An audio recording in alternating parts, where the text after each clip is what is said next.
welcome back to my channel. It is a snowy day outside. We got nothing better to do besides watch YouTube, chill, play in the snow, eat some good food, talk.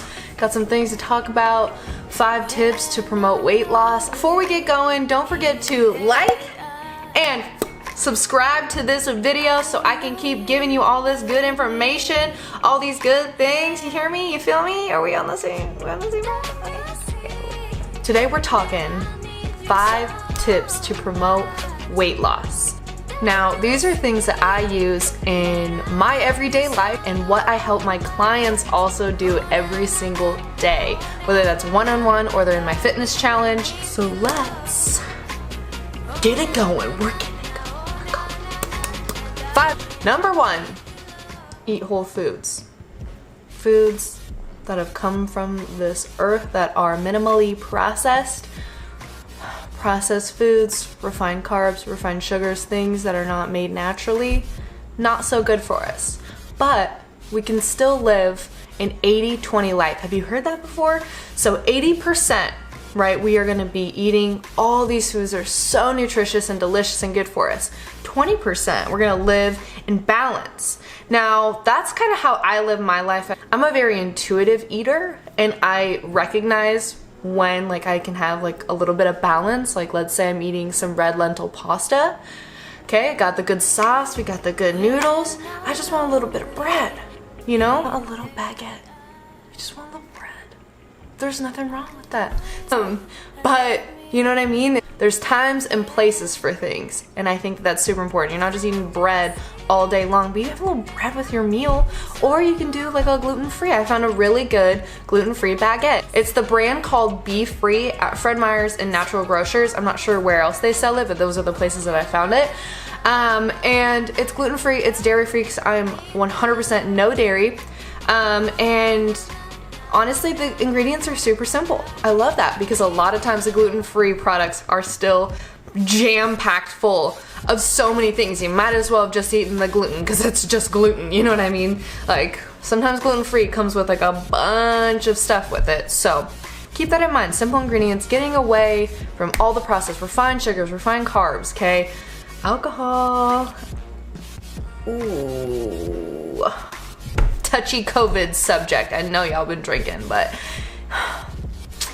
the more you can stay away from alcohol, the less bloat you will have. I promise you that. Try it. Just try it for a week. And then, you know, go to 2 weeks. See what happens. You're gonna like watch yourself shrink because you're getting rid of all the inflammatories. Yes. Yes, honey. Alcohol is definitely one of those. Number 2, movement. We gotta move those bodies. Too many of us are sitting still for so long. I feel like a crazy person if I sit for too long. I'm like, my body gets stiff and I'm just like irritable and I'm just like, oh my God, what is wrong? I'm like, oh, I haven't moved. I've been watching Grey's Anatomy for like 8 hours. Awkward. And also true story. Maybe not 8 hours, but it was a long time. So exercise, movement, going on walks. Walks are so underrated. LISS trainings, low intensity, steady state cardio, riding your bike, you know what I mean? Going on a light jog, just easy things. And then also pairing that with, you know, the weight bearing exercise. So strength training and HIIT, high intensity interval training. Beautiful. Get a little combo of all of those and, you know, you stretch, you do your yoga, you move this body. I just love moving around the house. Sometimes I just love cleaning because it just forces me to like move and, you know, like clean all the stuff. And I really like that. And I try to move as much as possible during the day.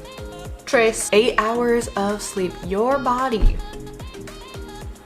needs rest.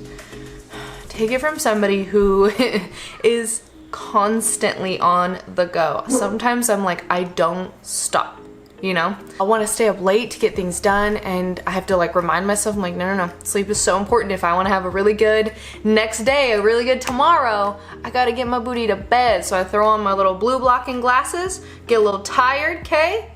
And then we sleep, we wake up, we are replenished, we're ready for a brand new day. This is how your body heals. It takes that time to heal. Your gut gets a break during that time. Like that is just like your little recharge time. Sleep. 8 hours, baby. So dang important. Or hydration. Ooh, hydration check. Water. H2O, H2ISL, right? Gotta drink the water. It is so important for life, period. You know what I mean? To live.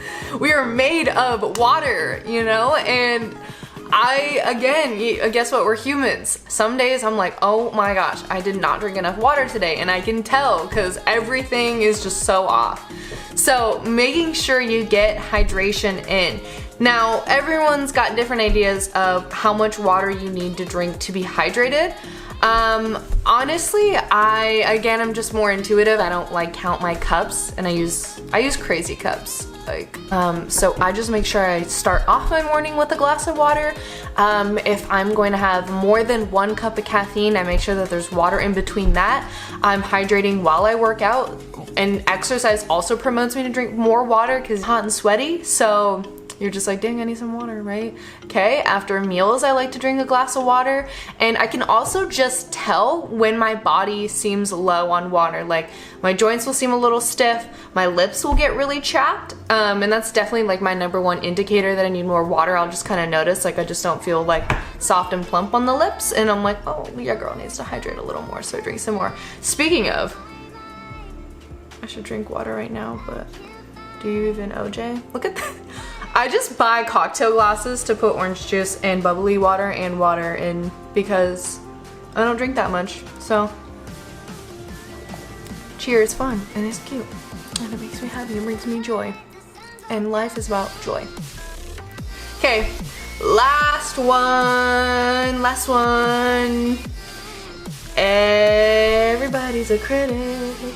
Everybody's got an opinion. Fasting. Fasting is a great tool. We have used fasting for years, okay? Specifically intermittent fasting, right?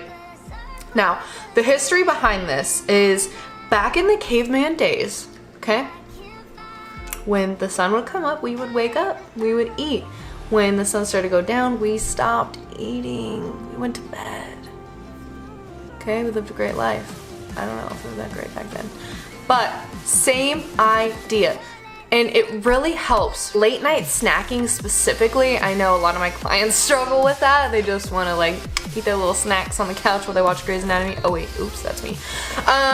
But intermittent fasting, and specifically for my people who have some gut issues and are working on healing their gut through nutrition, because it doesn't just get solved through fasting, but fasting can be such a great tool for weight loss, for gut healing, for autophagy, for so many things. So I don't have enough time to go over them, but if you want a podcast that breaks down fasting and everything it does and all the different types of fast, I actually have a PDF and I have links to amazing podcasts from some super, super professional experts who go over this kind of stuff.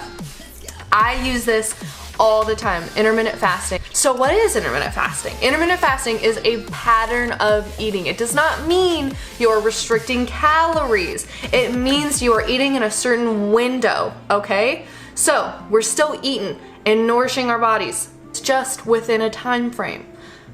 Example, I wake up. My body does so much better when I don't eat right away.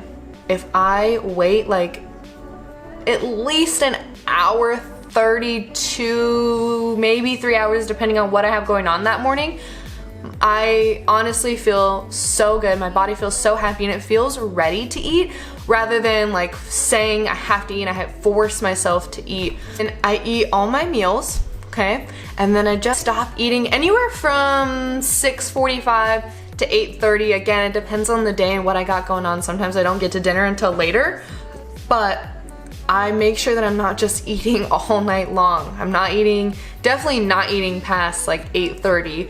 And so from 8:30 until I wake up and eat again, this is all this time for my body to process everything that I've eaten that day and to take a break, which is really important because I definitely have like some gut issues and I've had them for a long time and it's been a long journey of healing, and intermittent fasting has helped so much. But also that method always makes me feel the most lean, and I think that's just because for me specifically it helps with my gut, but I know a ton of people who do intermittent fasting and who don't have gut issues, and they will lean out like crazy because you're just not snacking. It's just that random mindless snacking that people do that kind of will mess them up and make them bloated, or you know, whatever. If you haven't intermittent fasted before, just make sure you do your research, you study up on the different types of fast, how to start, how to end, and again, I have a PDF that breaks down every single thing, so if you want one, just drop it in the comments below. I'll hook you up, I'll get you going,